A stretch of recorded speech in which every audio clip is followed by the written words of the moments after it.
aconteceu de se ralar e ter que fazer a limpeza do machucado, sabe que é melhor cair 2 vezes do que fazer a limpeza. Tá? Então, é sobre isso que eu vou falar hoje, sobre essa limpeza que nós temos que ter.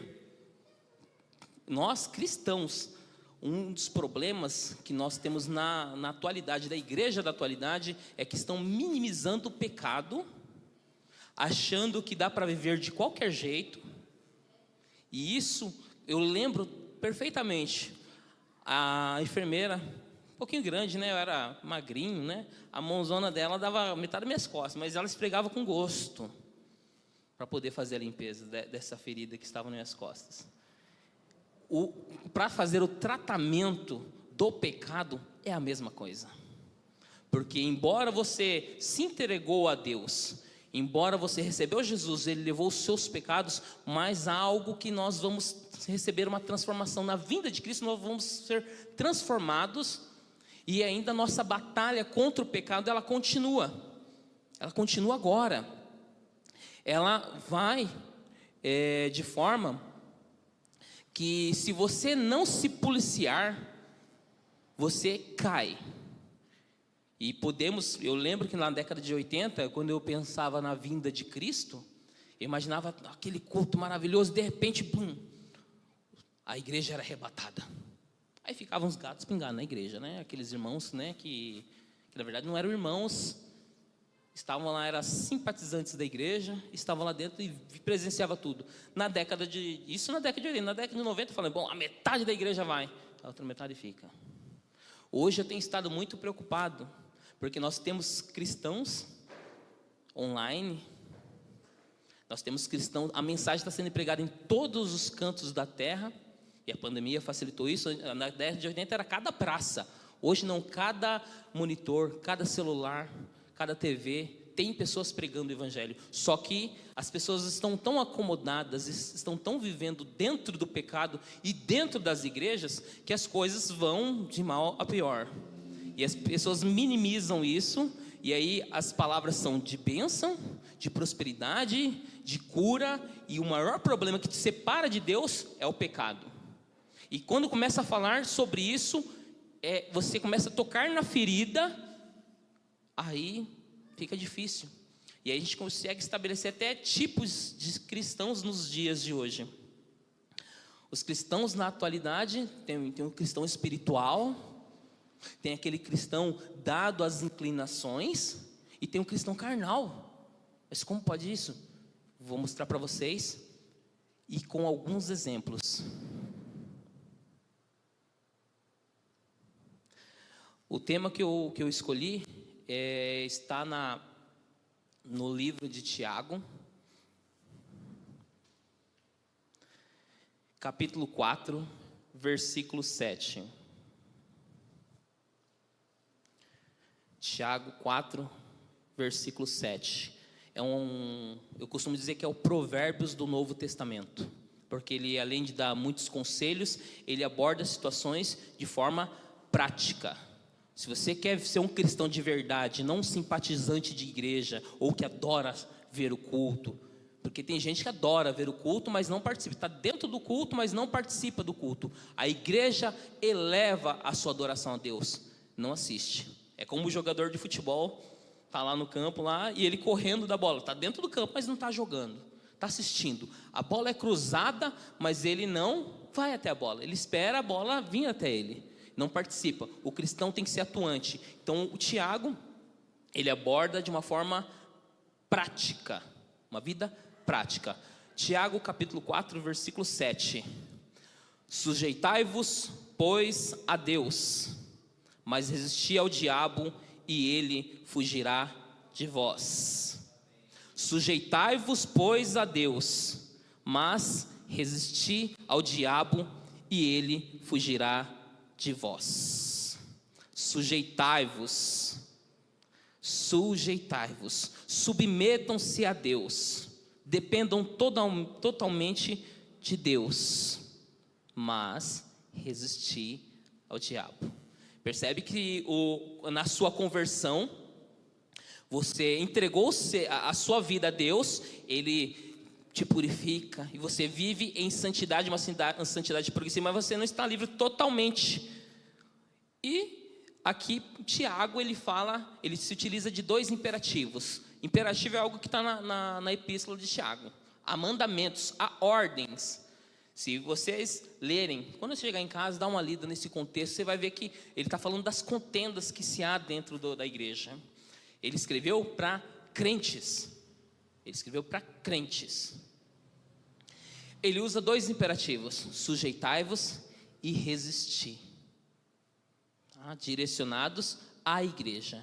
Sujeitai-vos a Deus, mas você estar sujeito não quer dizer que você vai estar livre das ações do diabo.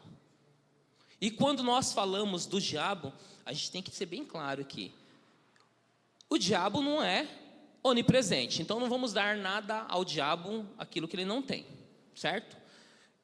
Eu costumo citar muito esse exemplo. Se vocês pensarem, quem construiu o Rodoanel? Quem construiu o Rodoanel? Rodoanel, Mário Covas. Mas realmente ele colocou a mão na massa? Não, teve toda uma equipe, uma empreiteira.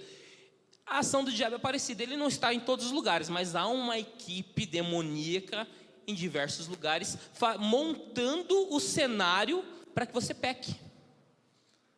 O pecado habita no homem, então o cenário está montado. Por exemplo, um cleptomaníaco chega no shopping, o que você acha que vai acontecer? Uma pessoa promíscua vai num baile, as pessoas vestidas de forma a atrair, o que você acha que vai acontecer? Então o cenário está montado. O cristão é uma pessoa que não deve ficar andando na beirada da piscina, digamos assim. O pecado está ali, mas eu sou crente, eu sou espiritual, e eu ando na beirada da piscina porque eu confio em Deus, sou sujeito a Deus. Só que aí é a hora que você cai. E quando você cai, o que faz divisão entre você e o seu Deus é o seu pecado. Paulo menciona que o pecado que há em mim, lembra? Ele fala, o pecado que há em mim, eu quero fazer o bem, mas o bem eu não faço porque o pecado habita em mim. Mas você não foi lavado? Realmente você foi lavado, mas você está sujeito às suas inclinações. E todos nós temos um tipo de fraqueza. Eu vou usar alguns exemplos bem clássicos aqui, alguns exemplos fáceis de fazer interpretação e fáceis de fazer o entendimento, mas serve para qualquer tipo de pecado. A segunda base que eu tenho aqui está em Isaías 59:2, para você ver o nível de importância que há. Você não pode negociar a sua salvação. Mas as vossas iniquidades fazem separação entre vós e o vosso Deus, e os vossos pecados esconderam seu rosto de vós, de modo que ele não vos ouça. Se pegarmos o contexto lá de Tiago, ele também fala dessa situação de oração. Imagine só, você vem à igreja, você tem aquele seu pecado de estimação, e você acredita sinceramente que quando você orar, o Senhor vai te ouvir. E é algo muito sério isso. Por exemplo, tem um texto lá sobre os maridos, que quando não estão agindo como deveria com a esposa, Deus não ouve as orações. Então Deus rejeita orações daquele que anda em pecado. Mesmo que você se converteu, mas você anda em pecado. Uma coisa é não saber que aquilo é pecado. Outra coisa é você se acomodar com aquilo e achar normalmente, pode ser uma mentirinha. Para a condenação, não há tamanho de pecado. Depois de condenado é outra história. Mas para a condenação não há tamanho. E alguns, estando iluminados para a salvação, caíram. E em Hebreus diz o seguinte, que alguns foram iluminados, experimentaram o dom celestial, caíram, de forma com que não pudessem se arrepender. A pessoa já está separada totalmente de Deus, e já agora, em vida, não é esperou a morte, pecou, não, está lá em vida, separado de Deus, por conta do pecado, que achou que era algo normal, algo natural. O pecado te separa de Deus. O pecado é uma ferida que está lá, ela tem que ser tratada, e quando é aquele pecado de estimação, ou aquele pecado que te separa de Deus totalmente, ele vai ter que ser esfregado, tem que tem que fazer limpeza disso. O processo de santificação nem sempre é algo tão fácil. É algo difícil. Quando você comete um pequeno deslize e você não ouve o Espírito Santo falando na sua mente ou no seu interior, é porque as coisas estão ficando sérias. Não contenderá para sempre o meu espírito com o homem. Foi isso que Deus disse nos tempos de Noé. Estamos em tempos parecidos. Não contenderá para sempre com o homem o meu espírito. E quando a pessoa não ouve mais Deus, ela se entrega à libertinagem, ela se entrega ao roubo, ao adultério, ela se entrega à prostituição, lascívia, mentira. E a classificação dos que vão entrar no reino dos céus, dos que vão estar com Cristo, está lá, Gálatas, Coríntios, Apocalipse, tudo carta que foi direcionada a crentes, tudo epístola direcionada a crente. Por quê? O crente é separado, é santificado, ele é santo por conta do que Jesus fez. Só que ele tem que preservar isso, essa santificação. Vou citar alguns exemplos, tá? Vou pegar algo voltado para a sexualidade, que é algo que está em todo o gênero humano, homens, mulheres, mas algo que pode ser aplicado para qualquer tipo de pecado. O primeiro personagem que eu escolhi é o tipo perfeito de crente espiritual. Alguém sujeito à vontade de Deus, alguém que resistiu às ciladas e os ardis de Satanás. É José. Como a história é uma história longa, eu vou pegar o ponto ápice do que foi montado na vida de José. Gênesis capítulo 39, versículo 6 e 7. Pegarei a parte final do versículo 6. Ora, José era formoso de porte e de semblante. Isso, por que a Bíblia logo vai citar essa situação? Passou uma boa parte da história de José, e não foi mencionado que ele era bonito, que ele era formoso, não foi mencionado, mas mencionou justamente no ápice, quando o cenário para o pecado estava montado para que ele fosse experimentado. E aconteceu depois dessas coisas que a mulher do seu senhor, a mulher de Potifar, pôs os olhos em José e lhe disse: deita-te comigo. Então, quem conhece a história, é uma história maravilhosa, a história de José. Eu aconselho que leia. Quer um modelo de um crente espiritual? Leia José. José foi preferido de seu pai. Ele era uma pessoa que fazia tudo o que lhe ordenavam. Tanto é que Jacó pediu para que ele fosse ver como estavam os irmãos. Ele foi lá. Ele era uma pessoa espiritual. Deus concedeu-lhe dons espirituais, palavra de sabedoria, palavras de conhecimento. E no instante onde parecia que as coisas iam engrenar na vida dele, ele se deparou num poço, depois foi preso, virou escravo, depois foi preso, e quando parecia que as coisas iam ficar boas, acontece essa situação antes dele virar governador. O limite para o seu chamado também está uma situação de tentação. Às vezes a pessoa é chamada para algo, mas ela tem que passar algumas provas, tem que ser aprovado. E o crente espiritual, ele está nessa situação. Ele está sujeito a Deus, mas isso não tira a situação da tentação. O diabo vai tentar mesmo. As ações demoníacas sobre a sua vida não vão parar. Isso ele vai engodar, você vai montar o cenário naquilo que é a sua inclinação. No caso aqui, uma pessoa bonita, uma pessoa formosa, normalmente vai atrair pessoas assim. E a mulher de Potifar foi uma dessas. Vamos lá. Gênesis 39, 8. Mas ele recusou e disse à mulher do seu senhor: eis que o meu senhor não sabe o que está comigo na sua casa. Potifar tinha dado tudo para ele. Entregou em minha mão tudo o que tem. Ele não é maior do que eu nesta casa. Ou seja, ele tomava conta de tudo. E nenhuma coisa me vedou, senão a ti. porquanto és sua mulher. Como, pois, posso eu cometer esse grande mal e pecar contra Deus? Perceba que ele já alinhou a sua situação com o seu relacionamento com Deus, nem é com o seu relacionamento com Potifar. O crente espiritual, ele não quer pecar, ele não vai pecar, porque o seu relacionamento com Deus é precioso demais. A obediência, ele ama tanto a Deus, ele quer obedecer, ele não quer pecar. Esse é o exemplo de crente espiritual. Os crentes na atualidade estão tão acostumados com aquilo que vem de influência da internet, da televisão, e vão se acomodando, são coisas sutis, para ir condicionando a sua mente a achar aquilo normal. Os filhos vão à escola, convivem com outras pessoas que também acham aquilo normal, e o pai e a mãe não sabem o que está acontecendo. Nós fomos crianças, adolescentes, nós sabemos como o mundo exerce influência sobre os nossos filhos. E como minar essa situação?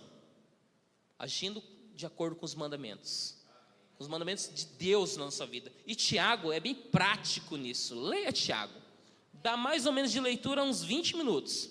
Você lê um livro que vai te dar uma orientação para você viver na prática mesmo. Apresenta o que é um verdadeiro cristão e o que não é, a falsa religião e a verdadeira. E aí você começa a ler e ver se você se encaixa, porque eu vou dar 3 exemplos aqui de cristão que há na atualidade. Tem um crente espiritual.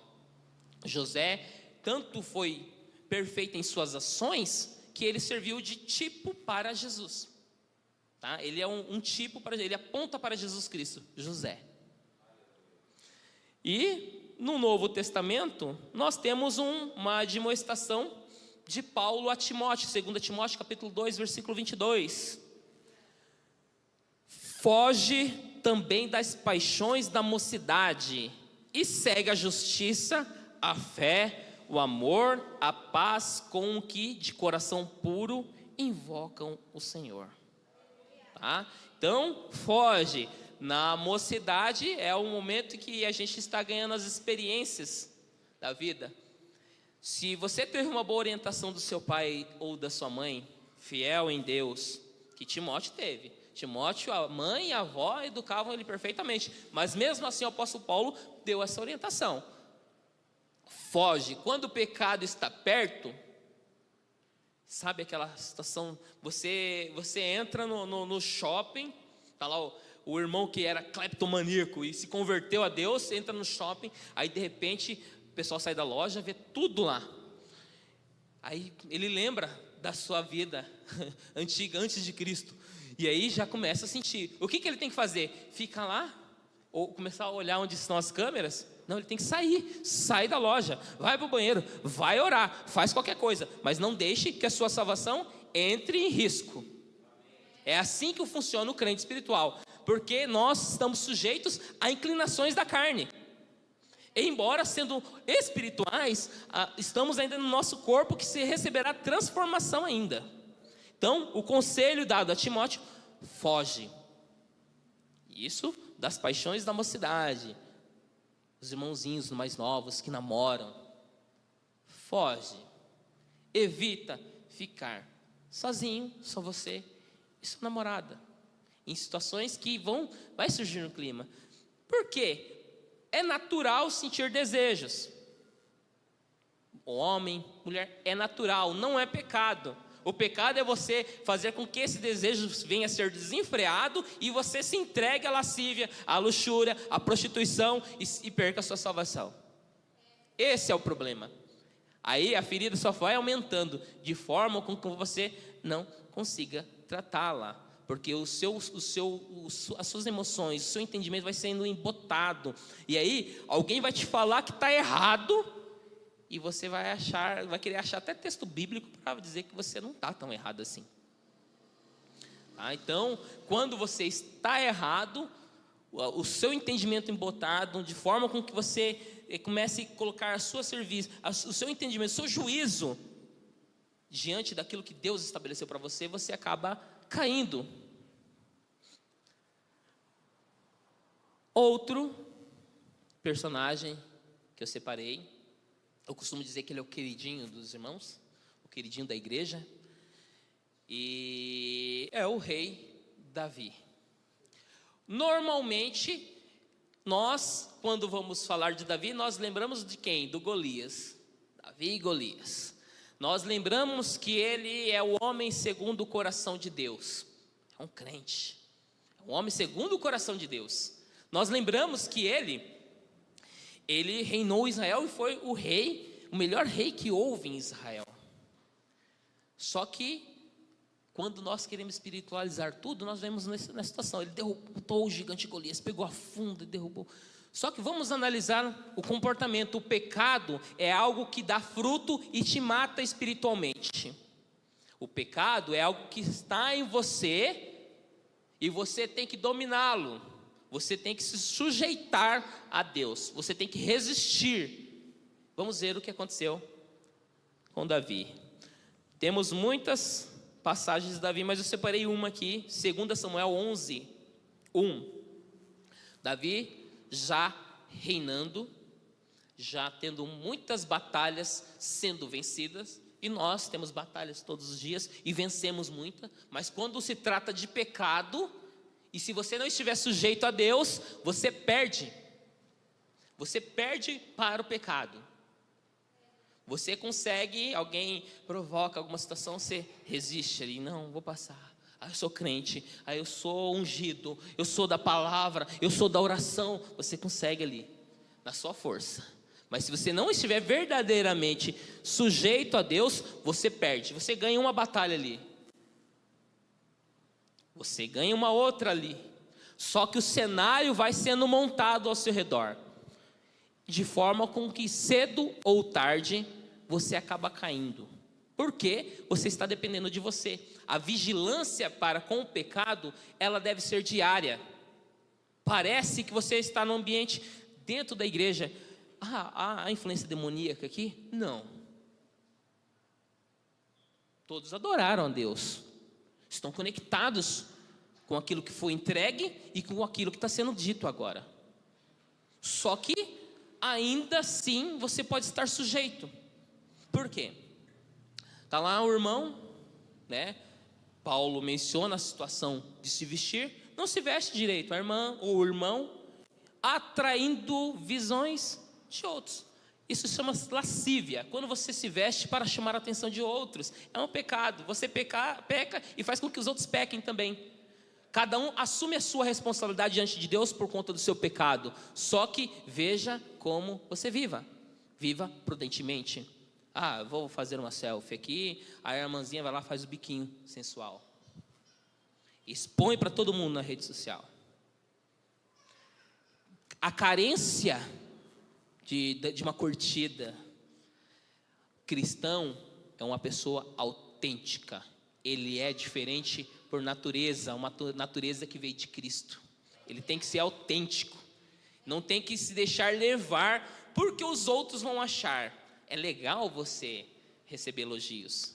É ótimo, faz bem para o ego. Só que o seu ego não é mais importante do que Deus na sua vida. O seu corpo é de Deus. Nada mais, nada menos. É melhor perguntar para Ele: Senhor, o que eu devo fazer? Assunto é namoro? Senhor, eu sou da seguinte opinião. Os irmãos e as irmãs que não casaram têm mais base bíblica para permanecer solteiro do que casado. Casar. Tem mais base bíblica para ficar solteiro. Cada um esteja como o Senhor chamou. Quando você se converteu, o Senhor te chamou, você estava como? Casado ou solteiro? Só que aí, Paulo também, ele pensando nisso, ele já fala: mas se você não se aguente, case-se. Porque é melhor casar do que abrasar.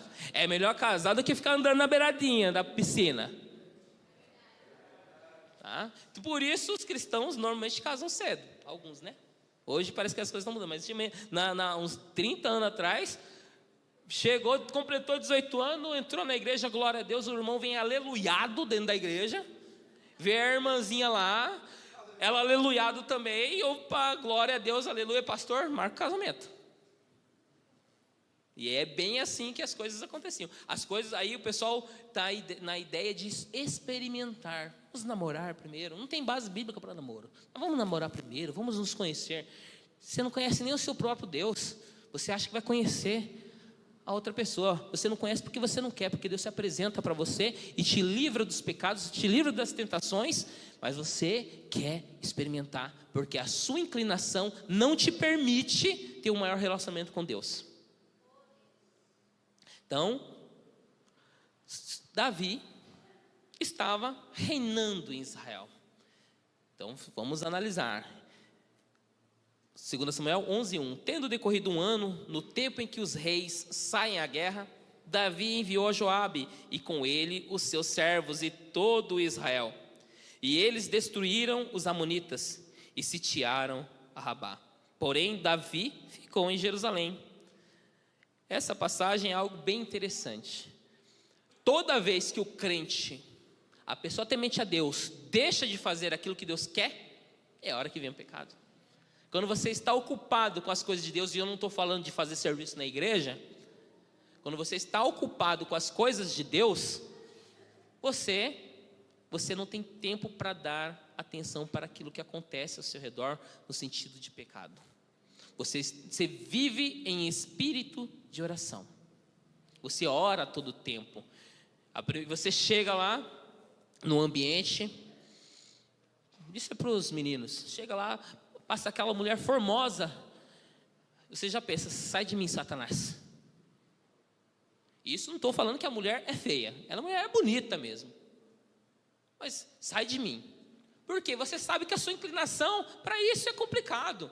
Ou você está lá, vê lá a pessoa com a bolsa aberta, e ela larga ali, vê o dinheiro, a pessoa que já na vida antes de Cristo gostava de pegar algo que não devia, olha lá a bolsa aberta, Senhor, me ajuda, repreende.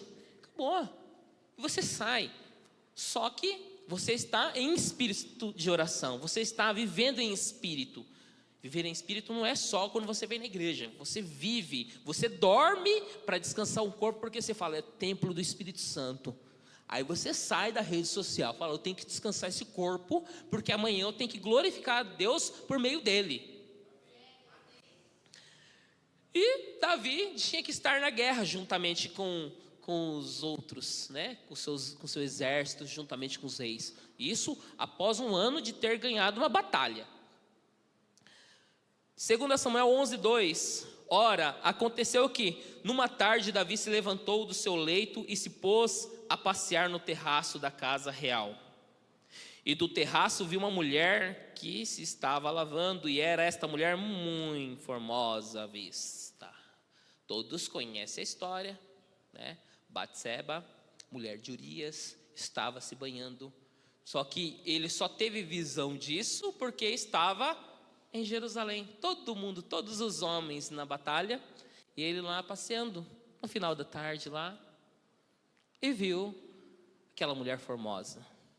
O que veio à cabeça dele?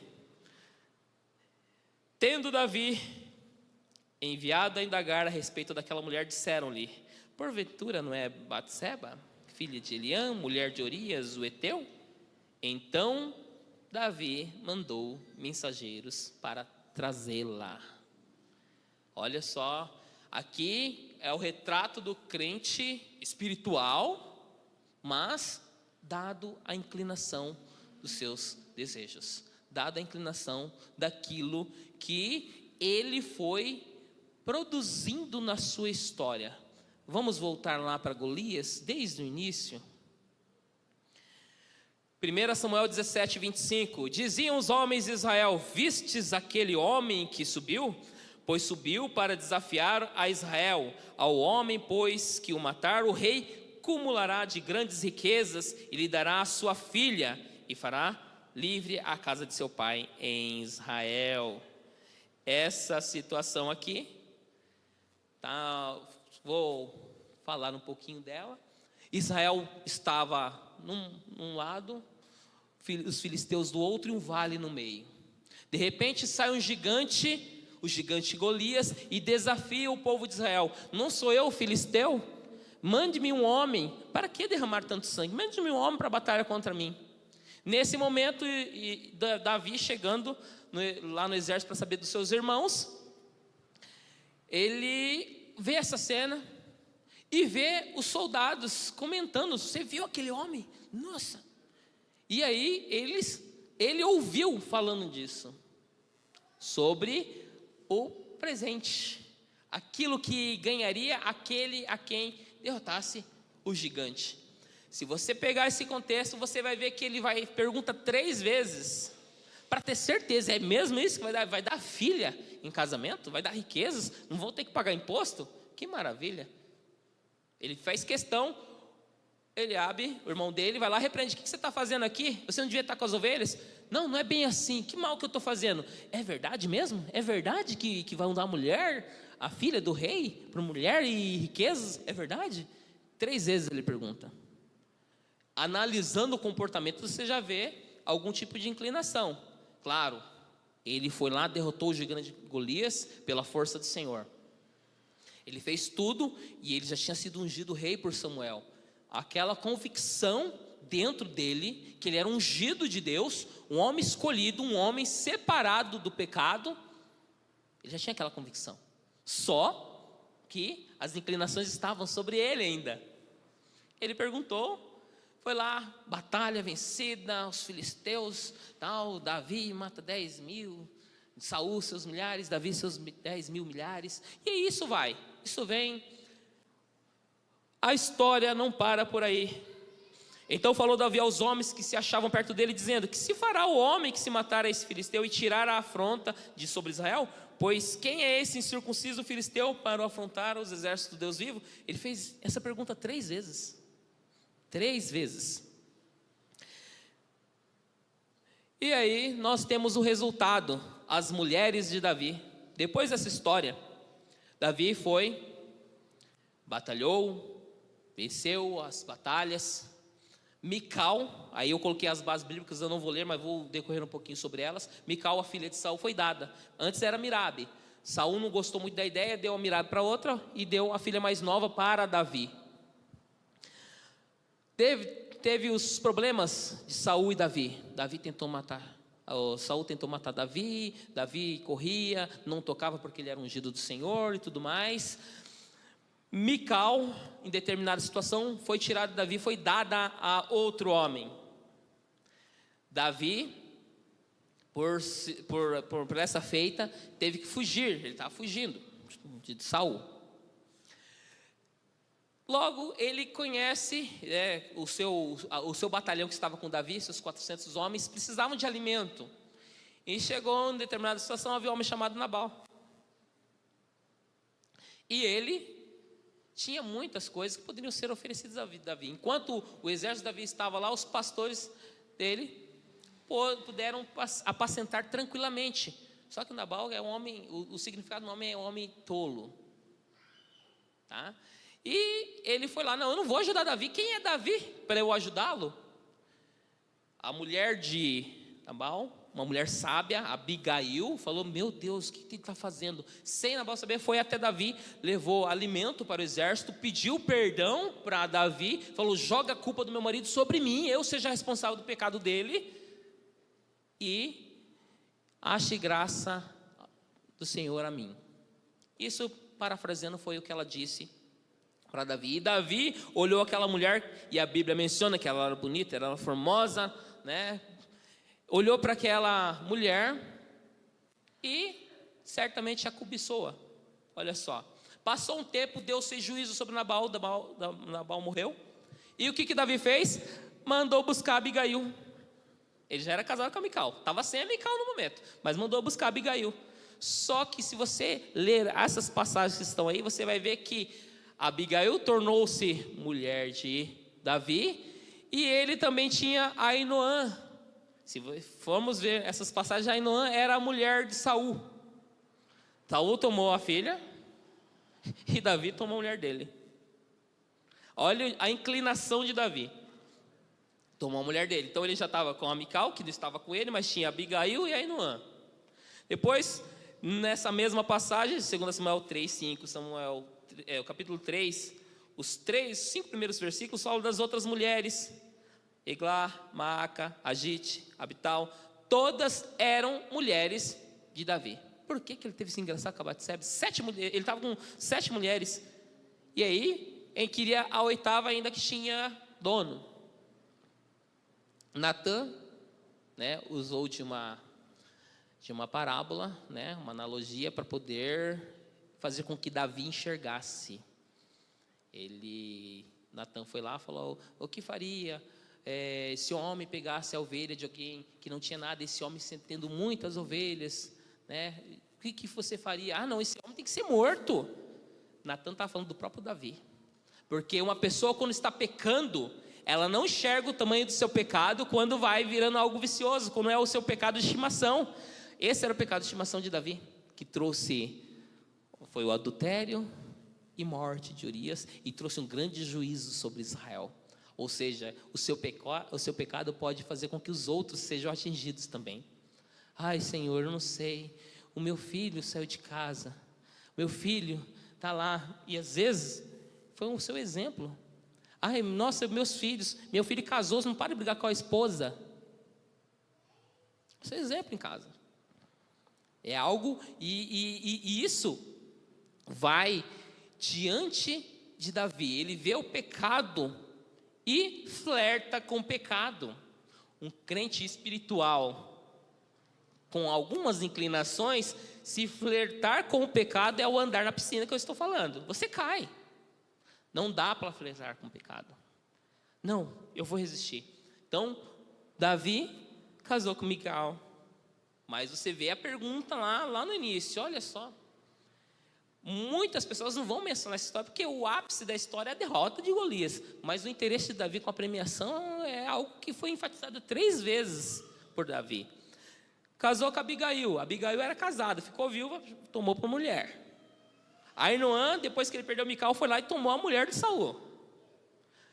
A inclinação de Davi já estava o cenário sendo montado. E no momento que ele parou de fazer aquilo que Deus havia proporcionado para ele, que era estar na batalha com Israel, batalhando as guerras do Senhor, ele estava lá em Jerusalém, passeando, deixando de fazer aquilo que foi colocado na mão dele.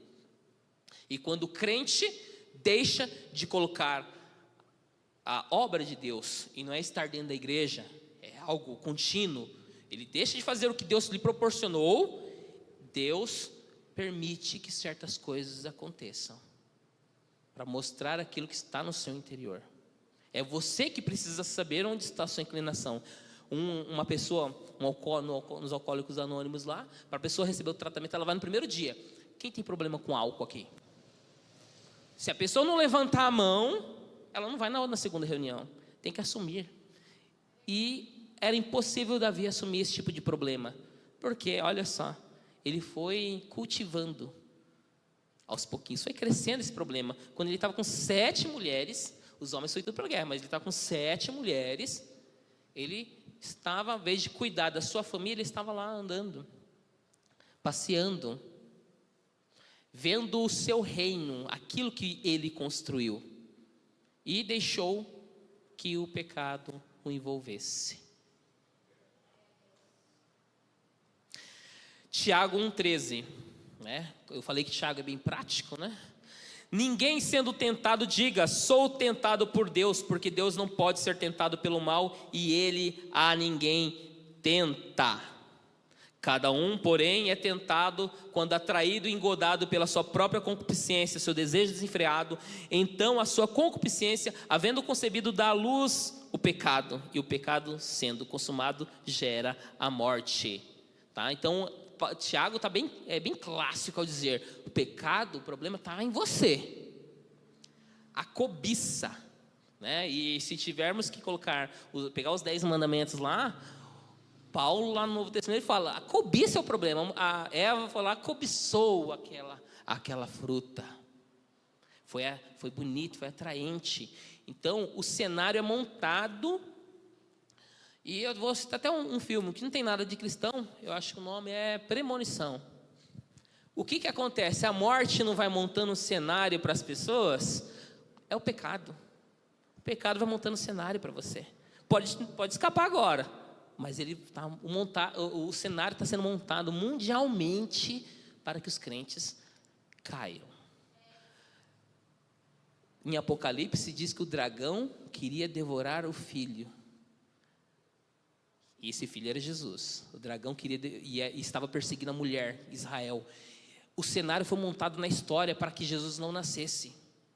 Os egípcios mandaram matar os filhos dos hebreus. A Síria levou 10 nações de Israel e colocou outras nações para fazer miscigenação, para que ninguém soubesse de onde viria o Messias. A Babilônia levou os nobres, porque o Messias ia ser nobre, da tribo de Judá. E aí depois veio os gregos, o Império Medo-Persa, que falou, a gente vamos trabalhar na situação religiosa dele. Aí trouxe o ecumenismo, liberou todo mundo para seguir a sua religião no seu país. Veio os gregos, falaram, vamos trabalhar no conhecimento, vamos dar conhecimento para esse povo, para achar que tudo é mítico. Não tem jeito, vamos mandar Roma. Manda Roma para destruir essa nação, porque o Messias já nasceu. Então a gente tem que acabar com essa nação. E a história sempre foi isso, a perseguição do dragão ao povo de Deus, Israel. E o problema do mundo hoje, está tudo culminando para isso. O problema do mundo hoje chama-se cristãos. São os únicos que têm um único Deus verdadeiro, os únicos que se posicionam diante de um sistema. E o pecado serve para isso. Se a gente não acaba com toda a igreja, porque está na Bíblia, o Satanás sabe que nós seremos vencedores, estaremos com Cristo, mas vamos levar alguns. Esse aqui é meu, essa inclinação, essa daqui é o que eu vou usar. Monte cenários dos demônios. Os demônios montando cenário na humanidade, no seu trabalho, na escola, na faculdade, na sua vizinhança. O cenário está pronto para que um crente desavisado, que por alguns instantes não está andando no Espírito, não está sujeito a Deus, ceda à tentação. Não resista. Vamos nos sujeitar a Deus, resistir à tentação.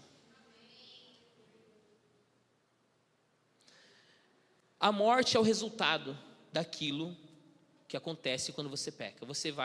Aí você pode se perguntar, mas irmão Joel, se eu pecar, eu perco a salvação? Não é bem assim. Está lá o livro da vida, é mencionado desde o Antigo Testamento. Você pecou, tem gente que acha que pecou, o anjo vai lá e apaga o nome. Aí depois você pede perdão, o anjo escreve o nome. Não é bem assim que acontece.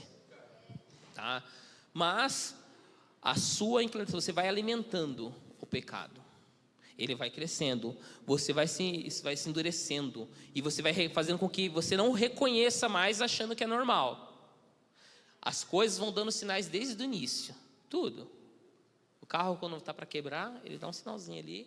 Quem é dono do carro sabe, o dono conhece. Opa, tem um sinalzinho. Então o pecado é a mesma coisa, dá sinais. O detalhe é você saber como você vai se comportar a partir disso. Você pode ser tentado, e algumas vezes você vai cair, certamente. Só que aí vem a paciência dos santos, a perseverança dos santos. Tiago mesmo fala isso. Minha perseverança, eu pequei. E aí isso vem trazendo um amadurecimento espiritual. Porque o que acontece?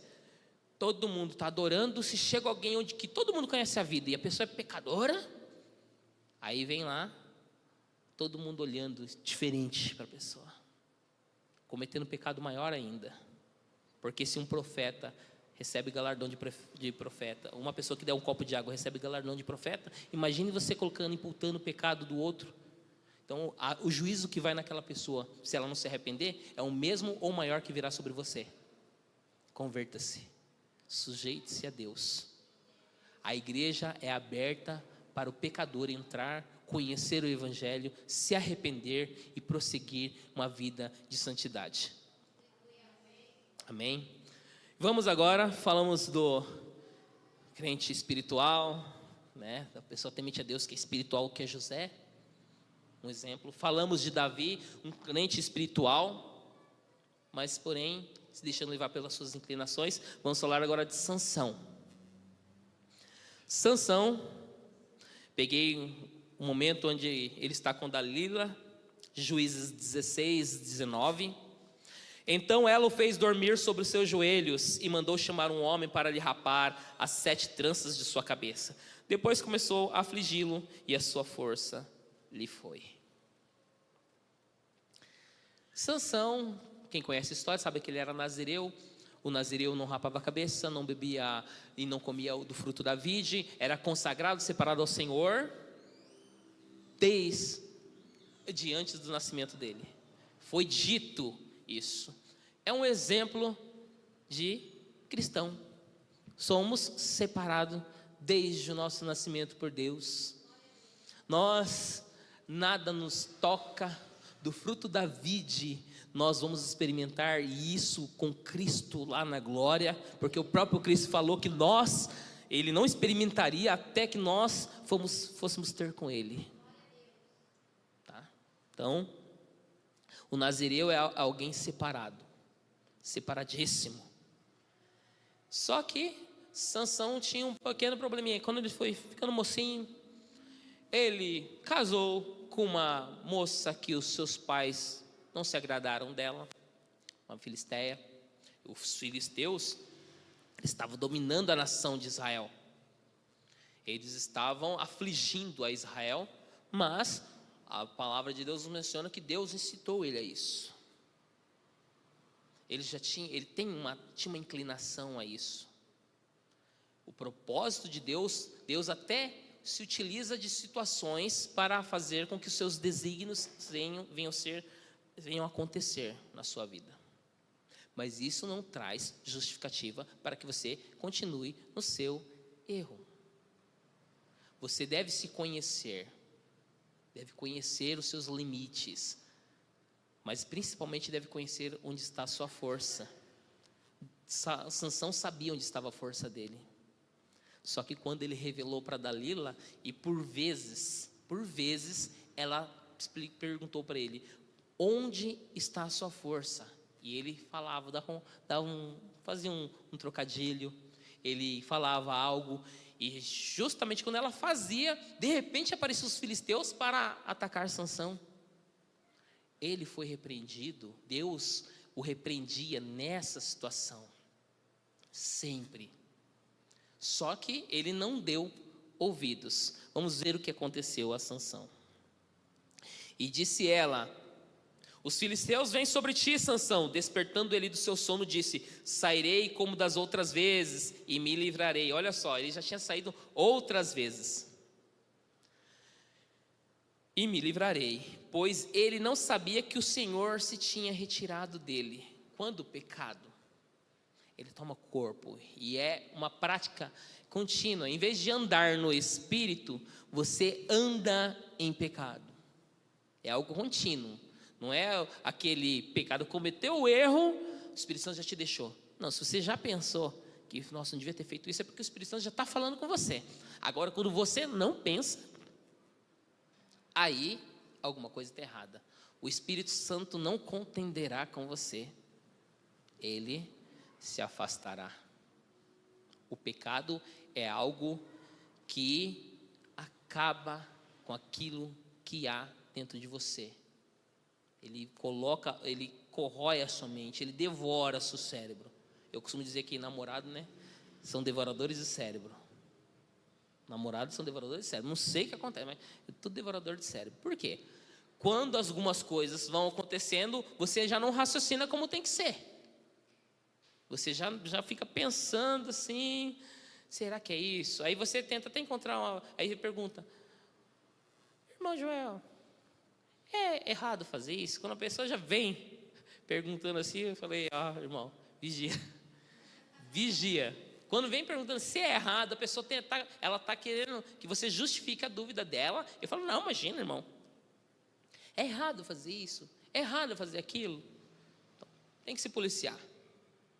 Então, Sansão, o Espírito Santo já tinha saído, já tinha deixado. A força dele já se foi.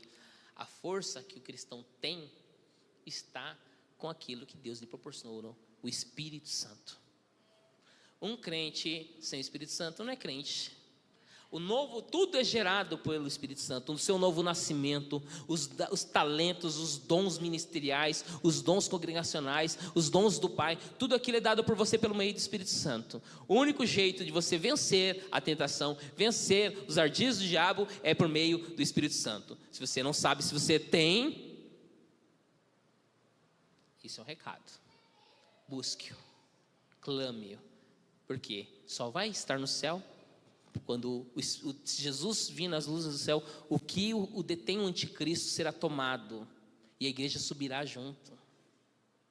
O Espírito Santo estará aí, ele é onipresente, mas a ação interior dentro dos crentes será tomada juntamente com a igreja.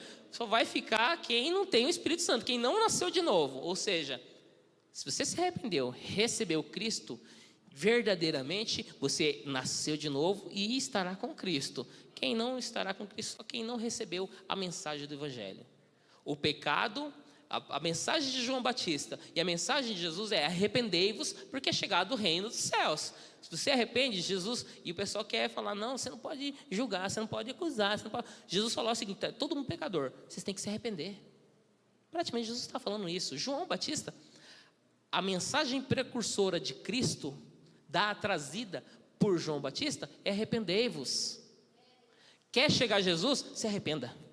Se arrependa e fala: eu não mereço o céu, eu não consigo chegar no céu com a minha própria força, mas Jesus, ele trouxe o céu até mim, ele morreu no meu lugar, eu recebo, porque Deus trouxe isso para mim. E o pecado, ele quer fazer com que você perca isso. Essa ferida, o pecado quer que essa ferida cresça de forma com que você só olhe para ela, não olhe para o autor da salvação.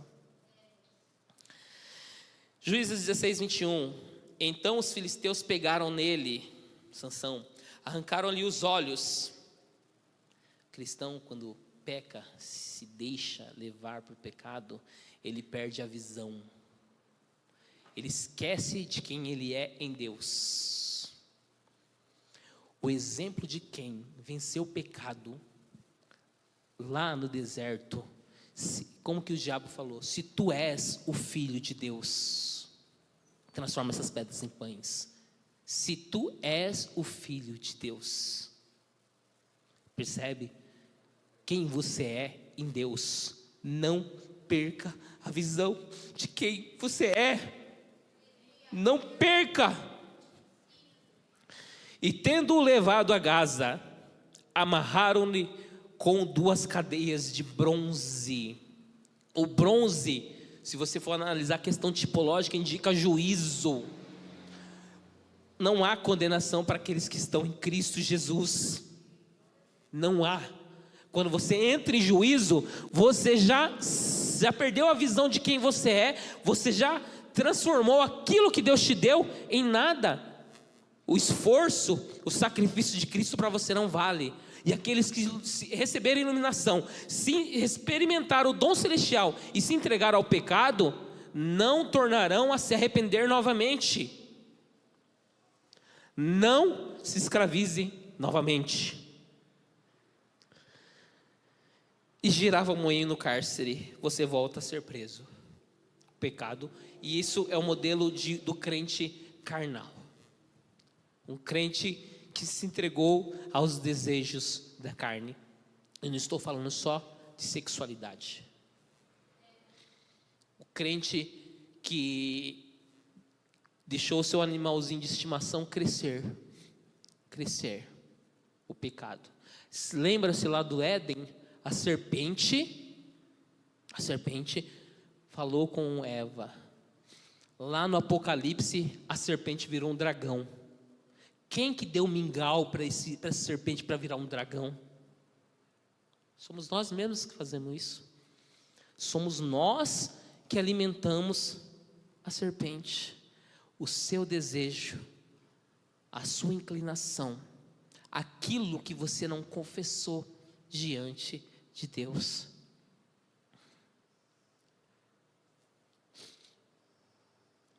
Sansão perdeu a salvação?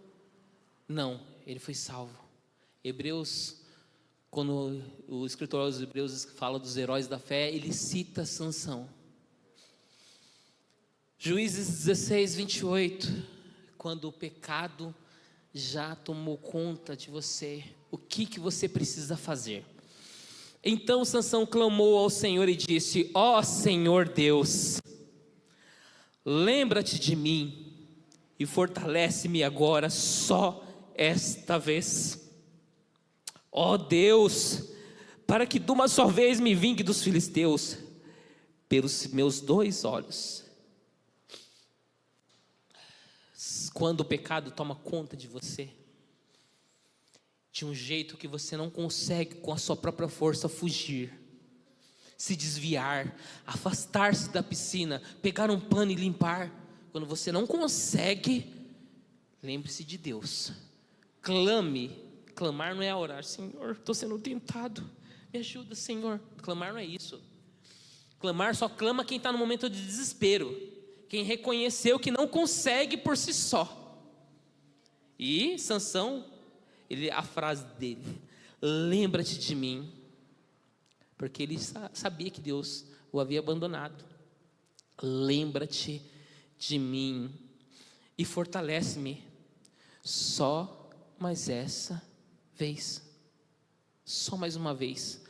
O pecado é uma luta diária. É interessante que você faça oração: só mais essa vez, Senhor, me livra. Outro dia: só mais essa vez, Senhor, me livra. Outro dia: só mais essa vez, Senhor, me livra. Só mais essa vez, Senhor, me livra. Só mais essa vez. O Espírito Santo vai te manter vigilante em todo o tempo. Não perca a sua salvação. Fortalece-me, para que de uma só vez me vingue dos filisteus pelos meus 2 olhos, para que você recupere a visão. Não perca a visão daquilo que Deus tem para você. Não perca a visão. Sujeitai-vos, pois, a Deus. O que aconteceu com Sansão? Provérbios 29:1. Aquele que, sendo muitas vezes repreendido, endurece a cerviz, será quebrantado de repente sem que haja cura. Qual foi o fim de Sansão? Foi triste, foi trágico. Ele, estando no templo de Dagon, os seus inimigos o pegaram para caçoar dele. Ele estava lá no cárcere, rodando lá o moinho, com as cadeias de bronze do juízo. Não foi o suficiente. Os filisteus: não, traga a Sansão para a gente se divertir. Colocaram ele no templo de Dagon. Ele foi repreendido muitas vezes. Ele perdeu a visão de quem ele era.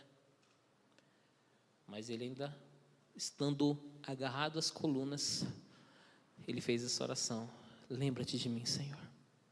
Lembra-te de mim.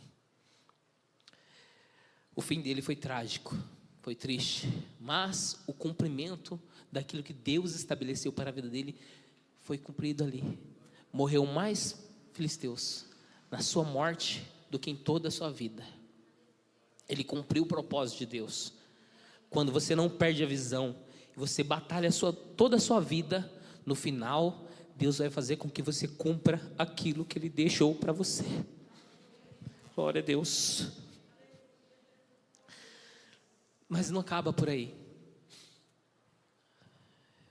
1 Coríntios 11, 28, 30.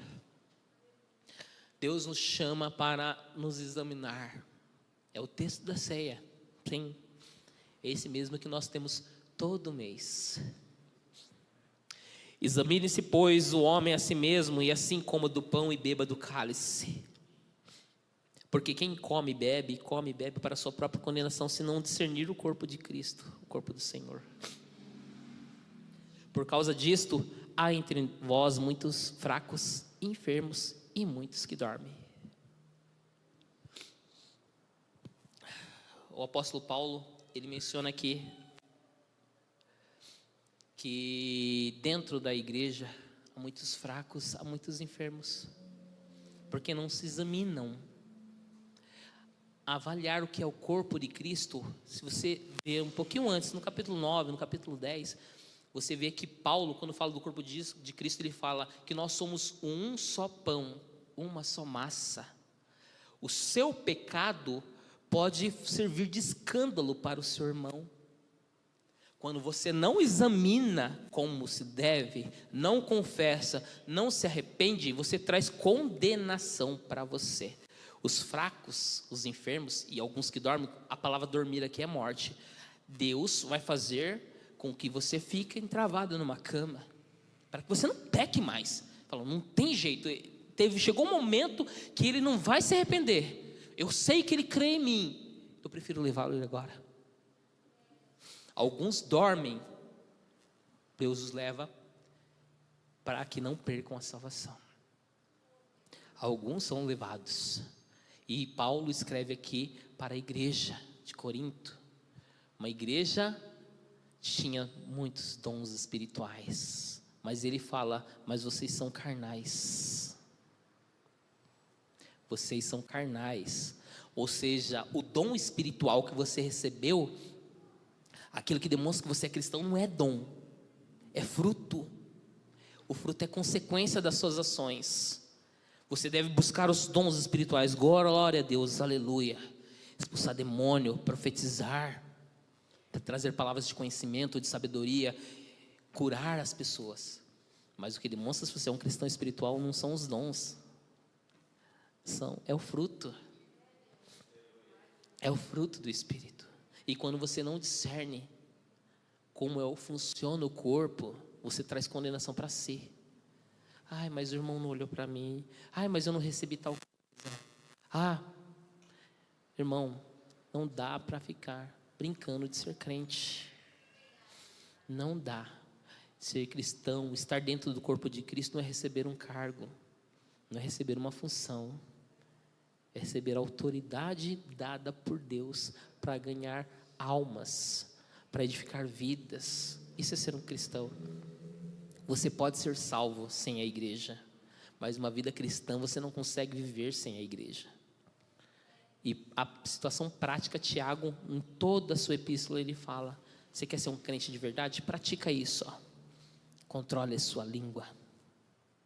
Um homem que controla a língua é perfeito. Controla as suas ações, evite contendas. Alguém veio com uma fofoca, resolve. Chama atenção, repreende esse irmão. Se ele não repreender, traga para os presbíteros.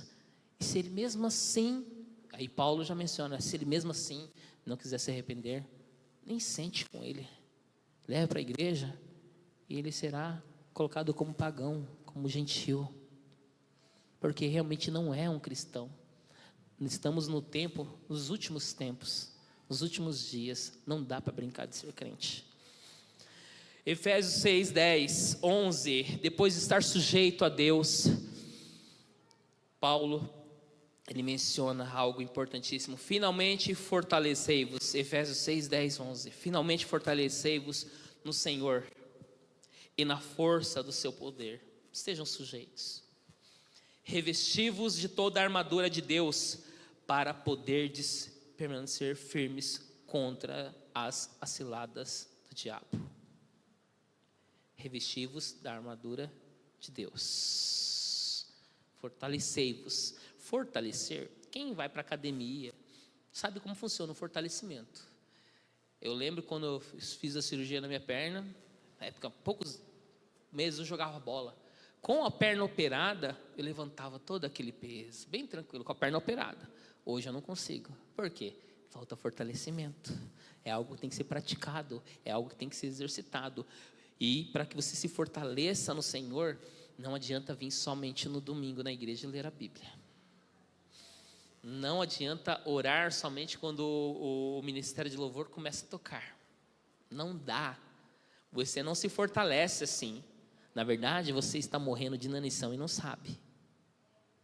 Deus te chama para ter um relacionamento. Isso acontece por meio da oração e da palavra. Cristão que diz que não lê a Bíblia porque não consegue, reveja mesmo se você é cristão. Reveja se você já realmente entregou sua vida para Deus. Porque não tem um novo convertido, o que ele mais quer é orar. O que ele mais quer é saber o que Deus tem para ele. Aí você não lê, Então não se engane. Lembra aquela fala que eu tive no início? Na década de 80, Cristo viria, todo mundo subiria, ficavam uns gatos pingados. Na década de 90, metade da igreja. Hoje, capaz de estar acontecendo a live, aí aconteceu o arrebatamento e ninguém perceber, nem quem está assistindo em casa. E a live continua. Aconteceu o arrebatamento e a live continua. Esse é um problema. E pode ser que aconteça isso, porque Jesus mesmo falou: quando o Filho do Homem vier sobre a face da terra, encontrará fé na terra. Não seja simpatizante. E essa fala eu peguei da Rosa. A Rosa falou: a igreja, muitas pessoas vão à igreja porque às vezes são simpatizantes com a mensagem do Evangelho, as mensagens de autoajuda. Não seja simpatizante da igreja, não seja simpatizante de palavras bonitas. As palavras, eu desde da minha juventude eu falo, pessoal, algumas pessoas perguntam: onde eu posso escolher uma boa igreja? Entra na igreja onde você entra e sai se sentindo mal. Igreja que se sente bem, algum problema tem nela, porque igreja que você se sente mal, ele vai tocar na ferida, vai limpar a ferida, vai fazer com que você saia daquela igreja sabendo que você precisa de uma mudança, e que você não consegue essa mudança se não for por meio do Espírito Santo. A verdade do Evangelho é essa: você não salva-se a si mesmo. Todos nós sem Cristo estamos condenados ao inferno. A plenitude dos gentios está passando. Cristo vai retornar. No Antigo Testamento achavam que vinha só uma vez. Cristo veio, foi e voltará novamente. A interpretação bíblica está melhorando. Nós temos os sinais dos tempos acontecendo. Nós temos Israel, 1948, 14 de maio, sendo instituído nação num só dia, assim como profetizou Isaías 750 anos antes de Cristo. As profecias estão diante dos olhos de vocês. Não fique no pecado. Portanto, tomai toda a armadura de Deus para que possais resistir no dia mau. Ou seja, quase todo dia é mau, né? E havendo feito tudo, permanecer firmes. O que você precisa fazer é permanecer firme. Esteja sujeito a Deus e permaneça firme com Deus. Essa é a parte mais difícil, permanecer firme. Porque o mundo quer te arrastar, o mundo quer te levar, o mundo quer fazer com que você peque. E as suas inclinações, se você não estiver vigilante, você vai indo para o pecado. Quando você menos perceber, você está achando que é Pedro andando sobre as águas, não, você está afundando na piscina. Somente Cristo que pode puxá-la. Estais, pois, firmes, tendo cingido os vossos lombos com a verdade. Cingir era o que o soldado romano fazia. Pegava suas vestes, amarrava na perna para facilitar a corrida. Corra para Deus. E vestida a couraça da justiça, a couraça para a proteção. Os calçados dos pés com a preparação do Evangelho da Paz, para que você caminhe segundo o Evangelho. Tudo isso que eu estou falando para vocês são instrumentos de defesa. Tomando sobretudo o escudo da fé, outro instrumento de defesa. Vocês acham que Deus chamou você para falar e atacar todo mundo, para batalhar contra o inferno, para ir atacar o inferno? Não, tudo instrumento de defesa aqui. Tomando sobretudo o escudo da fé, com o qual podereis apagar todos os dardos inflamados do maligno. Tomai também o capacete da salvação, a certeza da salvação. Isso tem que estar no seu entendimento. O crente bom não é que vive pelo que acha, mas vive pelo que aprende. Isso que eu estou passando é ensinamento. Aprenda a ser cristão. E agora, a espada do Espírito, que é a palavra de Deus. Agora sim uma ferramenta. Depois de passar toda essa situação, agora você está com a espada do Espírito. Agora é um instrumento para batalhar. Todos os outros são instrumento de defesa. A preocupação de Deus com você é tanto, você é tão especial para Deus, que Ele te protege de todos os lados. Você só vai cair se você for algo compulsivo da sua parte, se você se deixar se levar pela tentação e alimentar isso. Percebe que o processo para a perda da salvação é longo, é muito longo. É triste hoje nós vemos na cadeia ter mais filhos de crente do que do lado de fora. Os crentes não estão criando seus filhos como devem ser. Os casais, é mais fácil encontrar divorciado dentro da igreja do que no mundo. É mais fácil encontrar coisas erradas dentro da igreja do que no mundo. E o pior, dentro da igreja causa escândalo, que aí atiça a língua dos irmãos que nos vigiam. É um problema sério. Vigiai, se vestir da armadura de Deus, instrumentos de defesa. Só que até você começar a vestir a armadura, você tem que se arrepender, confessar. Está difícil vencer a tentação? Chama um amigo, um irmão maduro, confessa os pecados para ele. A batalha nem sempre é travada sozinho. Adolescentes que são dados à masturbação, para que ficar no chuveiro mais tempo? Toma um banho frio, gelado, sai do chuveiro. Para que acordou, não fica no cobertor, no celular, recebendo aquelas mensagens. Sai, levanta, acordou, levanta. Não dá ocasião para o diabo. Não dá ocasião para o diabo. E Deus quer levar a juventude.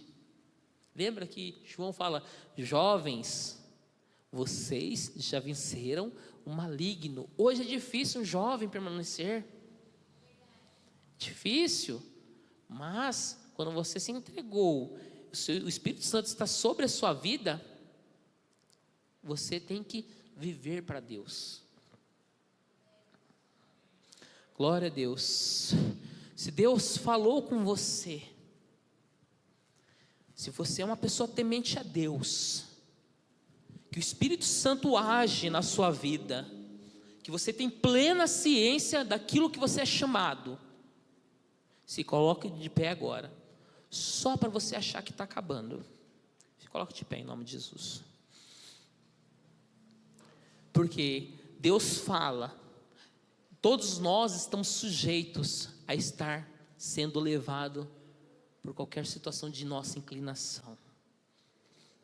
E o texto da ceia: examine-se a si mesmo. Esse é o momento em que você não deve esperar a oração de um pastor, a oração de um diácono, a oração daquela intercessora, aquele intercessor. Você não espere, porque o que está em jogo pode ser a sua salvação. O que está em jogo é você parar de alimentar o seu animalzinho de estimação, o pecado. Os pecados de estimação são aqueles que te derrubam. Aqueles dão indício para o engodo que você vai passar, para o cenário que será montado. Esse é o momento de você clamar a Deus. E eu quero que você feche os seus olhos nesse momento. Pense nessa palavra. Que tipo de crente você é? Você é um crente espiritual, como José? Você é um crente como Davi?